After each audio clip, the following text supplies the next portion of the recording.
Depois de um dia cansativo, eu acredito que a maioria de vocês gostam de ficar alguns minutos, ou até mesmo horas mexendo no celular antes de ir dormir. Porém, de vez em quando, nos deparamos com coisas tão perturbadoras na internet, que são capazes de tirar o nosso sono por um bom tempo. Aqui é o Drake, e hoje no Abismo do Medo nós iremos acompanhar alguns casos bizarros que eu encontrei na internet.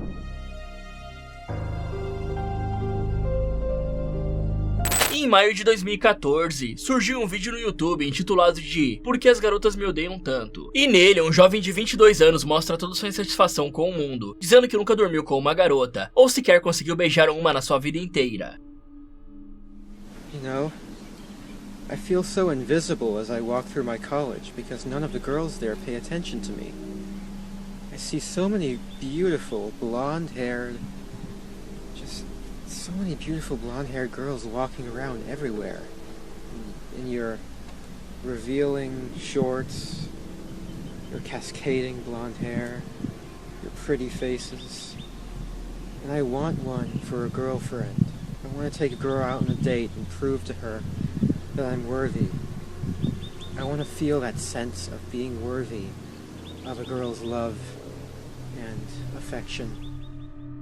Mas ao invés de tentar se tornar alguém mais interessante para mudar a sua situação amorosa, ele preferiu colocar a culpa nas mulheres, já que na visão do jovem, elas só escolhiam caras idiotas para se relacionar, enquanto que ele, sendo bonito e educado, merecia a atenção delas mais do que qualquer outro homem. Elliot Oliver Robertson Roger nasceu na cidade de Londres em 24 de julho de 1991. Ele é filho de Peter Roger, um famoso produtor de filmes que trabalhou nos primeiros Jogos Vorazes. Já sua mãe, Lee Chin-tie, é uma enfermeira descendente de chineses. Ela também atuou na indústria cinematográfica, prestando auxílio de saúde durante as gravações do longa Indiana Jones e Última Cruzada. E é graças a ela que Elliot nasceu com características asiáticas em seu rosto, sendo um jovem que tinha aparência mestiça de europeu com chinês, o que poderia acabar chamando a atenção de mulheres se ele tivesse o mínimo de capacidades sociais para interagir com elas. Mas depois que Elliot veio ao mundo, a sua mãe largou a carreira dela para cuidar exclusivamente dele. Já nos primeiros anos da sua vida, o garoto frequentou uma escola só para meninos, chamada Dorset House School, até que alguns anos depois, os pais do Elliot se mudaram para Woodland Hills, um bairro de classe alta localizado em Los Angeles. E lá o garoto começou a estudar na Topanga Elementary School, que dessa vez era uma escola mista, com meninos e meninas convivendo no mesmo ambiente, sendo essa a primeira vez em que Elliot teve contato com a grande quantidade de garotas. E aí, quando Elliot completou 7 anos de idade, seus pais se divorciaram, e ele e a sua irmã mais nova, Georgia, passaram a morar com a mãe deles. Chin-tie ficava com seus filhos durante a semana. Já nos sábados e domingos, eles iam para a casa do seu pai Peter. Nessa época, Elliot começou a cursar o ensino fundamental, porém ao contrário das outras crianças, ele preferia ficar calado durante toda a aula, escrevendo bilhetes para se comunicar com os professores, além de sussurrar as respostas, ao invés de falar em voz alta para todos ouvirem. Além disso, Elliot não tinha amigos e passava o recreio inteiro sozinho. Ele também apresentava sintomas de TOC, o transtorno obsessivo compulsivo, visto que o garoto fazia várias coisas repetidamente e sem nenhuma razão, como bater os pés no chão sem motivo. E fora todos esses problemas, Elliot parecia nutrir uma inveja por sua irmã mais nova. Ele via a Georgia como uma rival, e não tinha aquele sentimento de cuidar e protegê-la. E talvez tenha sido nesse ponto que seu ódio pelas mulheres começou. Já quando chegou na pré-adolescência, Elliot começou a jogar basquete porque pensou que isso faria crescer alguns centímetros. Nesse período, ele se sentia incomodado com a sua aparência, pois era baixinho e não gostava dos seus traços mestiços. Enquanto que em um outro momento, Elliot pintou o cabelo de loiro e começou a andar de skate, pois achou que assim conseguiria fazer amigos e atrair a atenção das meninas. No entanto, o seu plano não deu certo, porque o garoto realmente não entendia como as interações sociais funcionavam. Ele achava que era tudo culpa das pessoas e também da sua aparência, quando na verdade existiam e ainda existem vários caras que, mesmo não tendo uma aparência modelo de capa de revista, ainda assim conseguem fazer muitos amigos e conquistar uma garota bonita. E aí, no final dos anos 90, a mãe do Elliot começou a namorar o George Lucas. Sim, esse George Lucas, o que rendeu para o garoto um convite na estreia do filme Star Wars, A Ameaça Fantasma. Porém, Elliot se sentiu incomodado ao ver outros casais no cinema. Então, quando o jovem chegou na adolescência, ele se desligou do mundo real e passou a viver a maior parte do tempo no mundo virtual, jogando o MMORPG World of Warcraft e também o FPS futurista Halo. E depois de concluir o ensino médio, Elliot se matriculou na Cresp Carmelite, uma escola católica frequentada apenas por garotos. Essa era uma tentativa dele se afastar de vez das garotas, vivendo uma vida de celibato. No entanto, os outros jovens da escola começaram a praticar bullying com Elliot. Eles também se gabavam das meninas que já tinham se relacionado. Isso fez com que Elliot se sentisse ainda mais injustiçado. gravando. Inclusive, um dos garotos mostrou uma gravação do áudio da namorada dele na hora H, e o jovem teve uma espécie de ataque quando ouviu isso. Então a mãe do Elliot teve que ir até a escola para levá-lo de volta para casa, sendo essa a última vez que ele frequentou o local. Até que em 2007, o jovem passou por uma consulta e recebeu o diagnóstico de um tipo especial de autismo, que atrapalhava bastante a sua capacidade de interação social. Nesse mesmo período, Elliot teve uma briga com a sua madrasta, a mulher que se casou com seu pai após a separação. E tudo isso porque ela queria que o jovem não perdesse tanto tempo jogando videogame e fosse aproveitar a vida real. Porém, Elliot viu esse conselho como uma espécie de insulto, brigando com a sua madrasta e causando uma desavença dentro da casa do seu pai. Elliot também não parecia ter interesse em arrumar um emprego. Ele passava a maior parte do tempo sem fazer nada, apenas jogando e lendo livros de ficção e de autoajuda nos relacionamentos com as mulheres. Além disso, ele ia até as cafeterias da sua cidade e ficava sentado nas mesas, esperando milagrosamente que uma mulher iria passar por ali e no mesmo instante se apaixonaria por ele, algo que obviamente nunca aconteceu. E aí, a partir desse ponto, Elliot começou a odiar o mundo com todas as suas forças. Ele achava que a sua vida era injusta, mesmo tendo ganhado uma BMW nova dos seus pais de aniversário, carro esse que era considerado de luxo, até mesmo para um norte-americano. E parece que o passatempo favorito do Elliot era entrar na sua BMW para sair por aí reclamando de como o mundo era injusto. Já o seu único amigo de infância também era virgem naquela época, porém Elliot não conseguia entender como ele não estava com raiva disso, pois seu amigo vivia tranquilo sem reclamar das mulheres. E eventualmente, todo esse ódio do Elliot pelo sexo feminino causou o fim da amizade entre os dois. Mas em uma tentativa de fazer o jovem se socializar mais, os seus pais lhe enviaram para viver na Califórnia, e lá ele estudaria na Universidade de Santa Bárbara, com um apartamento e a mensalidade da faculdade paga pelos dois, que por sinal estavam bem otimistas, achando que essa seria a virada de chave que a vida do jovem precisava. Já depois de se mudar para lá, Elliot ficou furioso quando descobriu que um amigo negro do seu colega de quarto perdeu a virgindade aos 13 anos, e o jovem ficou irritado após ouvir isso e reclamou como as mulheres loiras supostamente davam mais atenção para os caras negros. E além desse primeiro caso de racismo, Elliot também xingou vários outros alunos e colegas de quarto por conta da cor da pele deles. Alguns também tinham pele escura, enquanto que outros eram hispânicos. E em uma outra ocasião, Elliot viu um casal feliz na rua e sentiu tanta inveja disso ao ponto de jogar café nos dois. Sendo que em um vídeo postado no seu canal do YouTube, que também não está mais disponível, o jovem filma um outro casal e demonstra estar bem incomodado com a felicidade deles. Elliot também chegou a chamar a namorada de um de seus colegas de quarto de, abre aspas, garota de programa feia. Já em julho de 2013, Elliot estava decidido a perder a virgindade, pois faltavam apenas alguns dias para chegar o seu aniversário em que ele iria completar 22 anos. Então, na cabeça de Elliot, ele não poderia chegar nessa idade sem antes ter dormido com uma mulher pelo menos uma vez. E o cenário ideal para isso acontecer seria uma festa que estava rolando com alunos e alunas da faculdade que o jovem frequentava. Porém, antes de chegar lá, Elliot bebeu bastante vodka para tentar acalmar os ânimos, visto que ele estava nervoso só de pensar na ideia de levar alguma garota para a cama. Então, quando Elliot colocou seus pés no local da festa, ele viu um homem asiático conversando com uma mulher loira, e isso já foi o suficiente para despertar a sua fúria, ao ponto do Elliot dar um empurrão nesse cara que não tinha feito nada de mal para ele. Mas no decorrer da festa, Elliot tentou abordar várias garotas que estavam lá. No entanto, a sua timidez e dificuldade para socializar não permitiam que ele desenvolvesse nenhuma conversa que fosse minimamente interessante. E agora, estando frustrado e ainda bêbado, Elliot subiu no segundo andar e usou seu dedo como arma para fingir que estaria atirando nas pessoas lá embaixo. Já depois disso, ele tentou empurrar algumas garotas que estavam lá em cima ao redor dele, só que felizmente o maluco não conseguiu. E quando outros rapazes da festa descobriram o que ele estava tentando fazer, eles o pegaram à força e o jogaram lá de cima, resultando em uma fratura de tornozelo. E aí o Elliot até tentou retornar para a festa apenas para recuperar o seu colar e os seus óculos escuros que havia deixado no local. No entanto, ele deu azar de entrar na casa errada e foi agredido pelas pessoas que estavam lá, que podem ter pensado que ele era um ladrão ou um invasor. Já após a surra que levou, Elliot ficou com o olho inchado e com vários hematomas pelo corpo, e a sua noite perfeita agora tinha se tornado a mais traumática da sua vida. Um vizinho até viu o Elliot voltando para casa chorando e jurando que iria se vingar. E no dia seguinte, seu pai o levou até o hospital, onde o jovem passou por uma cirurgia para reparar o tornozelo quebrado. Ele ainda chegou a conversar com a polícia sobre as agressões que sofreu, porém os agentes perceberam que o Elliot não estava falando a verdade, pois ele ocultou a parte em que tentou empurrar as mulheres do segundo andar. E no fim das contas, ninguém foi punido, nem o Elliot e nem os seus agressores.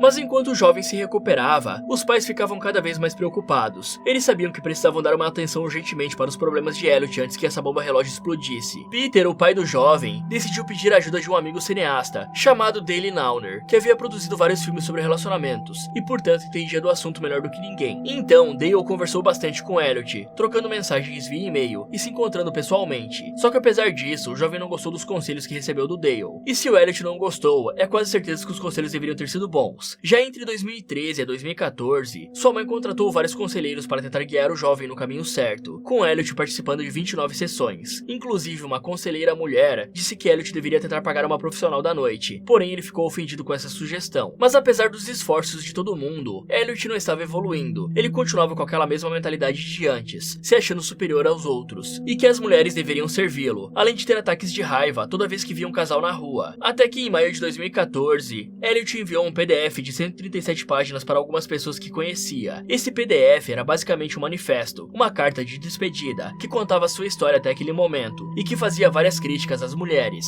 No documento, Elliot descreveu as mulheres como sendo pragas, que estavam atrapalhando o avanço da humanidade, e segundo ele, as mulheres deveriam ser privadas de seus direitos, como o de poder escolher um parceiro para se relacionar, pois na visão distorcida do Elliot, os próprios homens teriam que escolher pelas mulheres. Além disso, em seu último vídeo postado no canal, Elliot fala sobre um tal Dia da Retribuição, onde ele iria se vingar e fazer todos pagarem por sua vida infeliz. Já nas últimas páginas do seu manifesto, o jovem escreveu o seguinte: "Meu planejamento do Dia da Retribuição é minha tentativa de fazer tudo que está ao meu alcance para destruir aquilo que não posso ter. Todas aquelas garotas bonitas que desejei tanto em minha vida, mas nunca poderei ter porque me desprezam e me odeiam, eu destruirei. Todas aquelas pessoas populares que vivem vidas cheias de prazer, eu destruirei, porque nunca me aceitaram como uma delas. Vou eliminá-las e fazê-las sofrer, assim como me fizeram sofrer. É o justo a ser feito. Tudo o que eu sempre quis foi amar as mulheres, e em troca ser amado por elas. O comportamento delas em relação a mim só fez com que elas merecessem meu ódio, e com razão. Eu sou a verdadeira vítima de tudo isso. Eu sou o cara bom. A humanidade me atacou primeiro ao me condenar a tanto sofrimento. Eu não pedi por isso. Eu não queria isso. Não comecei essa guerra. Eu não fui o primeiro a atacar, mas eu vou terminar revidando." Então, no dia 23 de maio de 2014, Elliot deu início ao Dia da Retribuição. Ele começou atacando seus dois colegas de quarto e também seu amigo. Elliot usou uma lâmina para emboscar cada um deles de forma separada, pois assim não correu o risco de ser subjugado pelo grupo. As vítimas foram Hong, de 20 anos, Wang, que também tinha 20, além de George Chen, que era amigo do Elliot, de 19 anos. Todos eram asiáticos e tinham uma aparência frágil, sendo magros e pesando cerca de 60 quilos, o que pode ter facilitado o ataque, visto que alguém mais forte poderia ter resistido. Já na próxima etapa, Elliot pegou 3 pistolas que havia comprado legalmente há meses atrás. Elas eram uma Glock 34, uma Sig Sauer P226 e também uma Glock 17. Agora, em posse das armas, ele se dirigiu até a sede da Irmandade Alpha Pi, um local onde as garotas mais populares e bonitas da faculdade viviam. Elliot pretendia eliminar todas elas, porém nenhuma das garotas abriu a porta quando ele bateu. Só que a fúria que o jovem sentia era tão grande que ele disparou nas garotas que encontrou andando na rua, eliminando 2 e ferindo uma delas.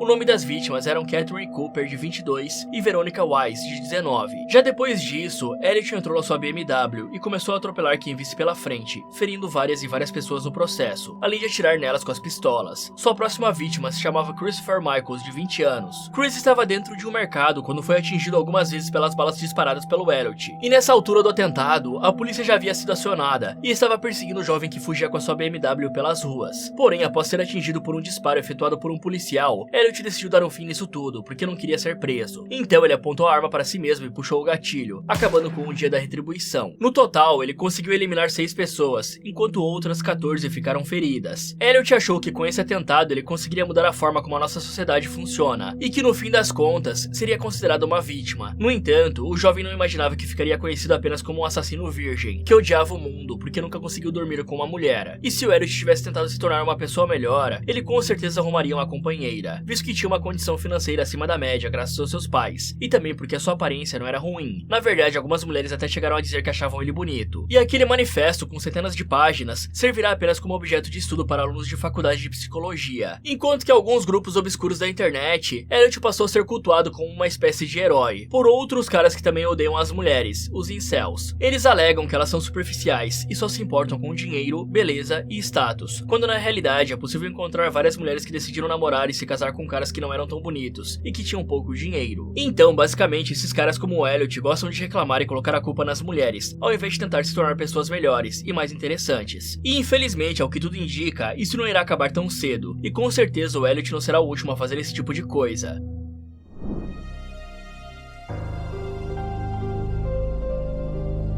Essa live com certeza irá te deixar um pouco paranoico. Nguyen Ping Pong era uma influenciadora tailandesa com 40 anos de idade. Ela tinha uma página no Facebook, um perfil no Instagram e também um canal no YouTube, mas aparentemente ela não era tão conhecida, pelo menos não nessas plataformas que eu acabei de citar. E em maio de 2021, Nguyen abriu uma live e começou a cozinhar na companhia dos seus seguidores, que assistiam tudo ao vivo. Ela estava sorrindo, animada e conversando normalmente, enquanto que o seu marido se encontrava na sala só esperando a comida ficar pronta. Mas pegando a todos de surpresa, a expressão da influenciadora muda de uma hora para outra, e ela desaba com o rosto em cima das panelas, caindo violentamente no chão e se tremendo por alguns segundos. E aí o seu marido, que escutou o barulho da queda, entrou na cozinha e puxou a sua esposa, levando ela imediatamente para o hospital. No entanto, já era tarde demais. O coração de Nguyen havia crescido de tamanho e ela não percebeu isso, o que acabou causando um ataque cardíaco no momento da live, que infelizmente ceifou a sua vida. Isso foi totalmente inesperado por Nguyen. Não estava acima do peso. Na verdade, ela parecia ser uma mulher totalmente saudável, mas isso serve de lição para que nós nunca subestimemos a importância dos exames de rotina, pois são eles que podem descobrir problemas de saúde antes que a tragédia aconteça.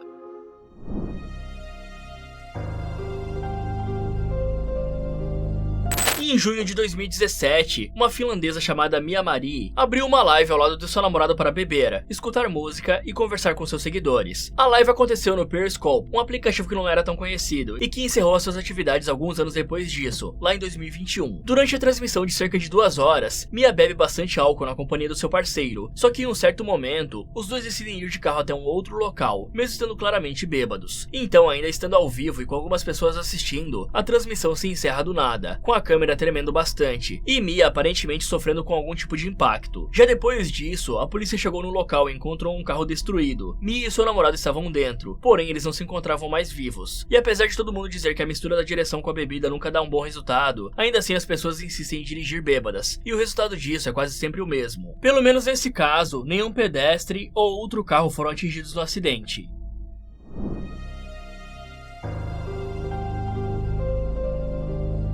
Muitos jovens americanos sonham em se tornar um rapper de sucesso, como o 50 Cent, o Lil Wayne e até mesmo o Drake. E seguir esse sonho é algo tão desejado porque os rappers geralmente ostentam carros, motos de luxo e estão sempre acompanhados de várias mulheres em seus clipes. As letras das suas músicas também falam sobre ostentação, muito dinheiro e todos seus desejos sendo realizados. Então um rapper basicamente seria o equivalente a um MC para nós aqui do Brasil. Porém, o grande problema nisso tudo é que uma parte dos rappers tem uma forte ligação com o crime. Alguns deles inclusive usam e abusam de narcóticos, tendo acesso a armas e de vez em quando são presos por fazerem alguma besteira. E nesse último caso, vamos começar abordando a história de Uzi Marcos, um rapper que estava em ascensão, tendo produzido vários videoclipes que estouraram em número de visualizações, como por exemplo esse intitulado 42K, que estava quase pegando 3 milhões de views. Já no seu perfil do Spotify, a plataforma de músicas mais popular atualmente, Marcos também carregava bastante seguidores, com 20 mil pessoas escutando suas músicas todos os meses. Mas voltando a falar daquele clipe chamado 42K, nele Marcos aparece exibindo 2 pistolas e fazendo alguns sinais de gangue com a sua mão. Só que apesar de todo esse sucesso repentino, estranhamente o cara parou de gravar músicas e videoclipes. Então, afinal de contas, o que teria acontecido para o Marcos dar uma pausa na sua carreira? E bom, basicamente, o cara era um velho conhecido da polícia. Ele já havia cumprido algumas condenações em anos anteriores, além de ter 4 mandados de prisão ainda ativos. E aí, em março de 2022, os policiais encontraram o cara na rua e deram início a uma perseguição. Inicialmente, Marcos fugiu com seu carro. No entanto, em um dado momento, ele decidiu descer para escapar a pé, deixando cair uma arma modelo Ruger 5.7, que de forma alguma ele deveria estar portando, já que um ex-condenado não pode usar armas de fogo. Até que no final da perseguição, Marcos foi preso e recebeu uma sentença de quase 6 anos de prisão. Porém, ele não é o único criminoso da família, pois seus 2 irmãos foram ainda mais longe, cometendo crime que tiraram a vida de pessoas. Alguns anos antes disso, lá em 2014, Anthony Weber, que na época tinha 16 anos, atirou e eliminou a namorada do seu irmão mais velho, chamada Nicole Duarte, de 19 anos. Já durante o julgamento, Anthony admitiu que era culpado e atualmente está preso em um presídio estadual, com previsão para ser solto apenas em 2028, o que dará mais ou menos 14 anos de prisão pelo crime que cometeu. Mas passando agora para o irmão mais velho, que cometeu o pior crime entre os 3, Raymond Michael Weber, de 29 anos, estava em um apartamento localizado na Califórnia, junto com a sua noiva, e também uma garota não identificada de 15 anos. Era um final de semana de 30 de janeiro de 2021, quando Raymond decidiu abrir uma live no seu Instagram. De início, dava para perceber que o cara se encontrava bem perturbado e fora de si, como se tivesse utilizado algum narcótico que o deixou desse jeito. Raymond exibiu uma arma e logo ao lado dele estava o corpo da sua noiva desfalecida no chão, que o cara tinha acabado de eliminá-la, e estava falando algumas frases confusas e sem sentido. Raymond alegou que fez isso porque supostamente a sua noiva e a outra garota estariam montando um plano para acabar com a vida dele. Mas na verdade, o cara só tinha utilizado um narcótico pesado, e por isso começou a ter alucinações, achando que as duas estariam tentando acabar com a sua vida. Já em um outro momento da live, um amigo ou conhecido de Raymond fez uma ligação por chamada de vídeo para conversar com o cara. No entanto, o diálogo não dá em nada, porque o maluco estava completamente fora de si, pedindo para o seu amigo fazer silêncio, como se tivesse alguém tentando pegá-lo. E para resolver esse caso, os policiais da SWAT foram chamados. E de início, eles tentaram convencer o Raymond a sair do apartamento e a se render. Porém, o cara se recusou a fazer isso, e ainda por cima montou várias barricadas lá dentro, para impedir que os policiais entrassem. Mas como a negociação não estava dando certo, eles decidiram evacuar os apartamentos que ficavam ao redor daquele que Raymond se encontrava. E então os policiais usaram agentes químicos para forçar o maluco a sair de lá. No entanto, como o Raymond havia utilizado um narcótico bem pesado, os agentes químicos lançados pelos policiais nem devem ter causado efeitos nele. E aí, após 8 horas de negociação e tentativas, eles finalmente invadiram o apartamento e usaram um taser de choque para deter o Raymond. No mesmo local, os policiais encontraram o corpo da garota de 15 anos e também da noiva dele, chamada Savannah. Ela tinha 26 anos e era mãe de uma criança de 4 anos. E apesar de estar na Califórnia, Savannah não morava lá, e por isso uma amiga dela criou uma vaquinha online para trazer o seu corpo para a Georgia, o estado onde a Savannah nasceu e cresceu. Mas agora, passando para o julgamento, descobriram que Raymond usou um sedativo chamado Xanax, que pode prejudicar a memória, o raciocínio e a coordenação. E esse mesmo medicamento pode ser encontrado com o nome de alprazolam no Brasil. Além disso, Raymond supostamente estaria se aproveitando daquela garota de 15 anos, tendo relações com ela contra sua vontade. E apesar disso ser algo abominável, não era nenhuma novidade na vida do cara, pois segundo os policiais, Raymond era um cafetão que ganhava dinheiro explorando e aliciando mulheres e garotas. E agora sobre o julgamento, a expectativa é que o cara seja condenado à prisão perpétua ou à pena capital. Fala galera, qual desses 4 casos você achou mais perturbadora? Me contem nos comentários. Muito obrigado por assistir e até o próximo.